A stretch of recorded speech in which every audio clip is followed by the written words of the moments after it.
Europe.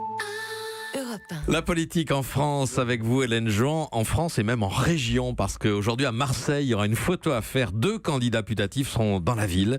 Les municipales sont loin, 2020, mais ça n'empêche pas d'y penser dès maintenant. Exactement. Un a l'accent, les deux ont la faconde, mais aucun n'est marseillais. L'un est un petit peu plus du sud que l'autre, mais le second est député de Marseille. Alors est-ce que ce CV très succinct fait de Christophe Castaner et de Jean-Luc Mélenchon les meilleurs candidats pour conquérir la mairie ? Non, pas forcément, mais les deux y pensent déjà très fort et laissent prospérer la rumeur. Christophe Castaner lâche que Marseille, ça ne se refuse jamais. Il sera ce soir dans les quartiers nord avec la députée En Marche. Jean-Luc Mélenchon donnait hier une interview télé avec la bonne mère en toile de fond.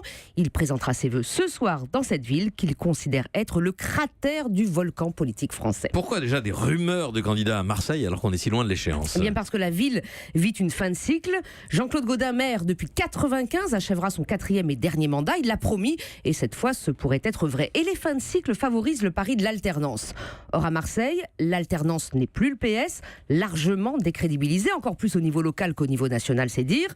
Le FN y reste fort, mais pas plus en capacité de remporter un second tour que sa présidente au niveau national. Reste donc La République En Marche et la France Insoumise. Pourquoi un tel attrait pour la ville ? Pour La République En Marche, la prise de Marseille pourrait être le cache-misère très sexy de municipales compliquées, faute de candidats locaux aguerris et enracinés.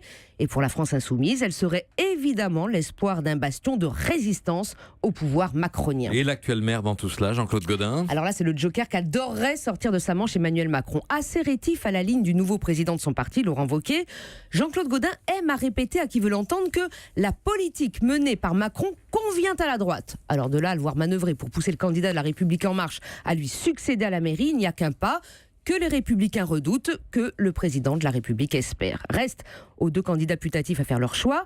Marseille, cette ville aux pratiques politiques encore particulières, est-elle vraiment faite pour eux ? Jean-Luc Mélenchon y chercherait encore un pied-à-terre avec vue sur mer, c'est dire s'il n'est pas encore franchement installé. Puis prendre le risque d'une défaite à 2 ans de la présidentielle suivante, est-ce bien raisonnable ? Christophe Castaner dit lui garder quelques souvenirs surréaliste de sa campagne des régionales de 2015 dans la ville.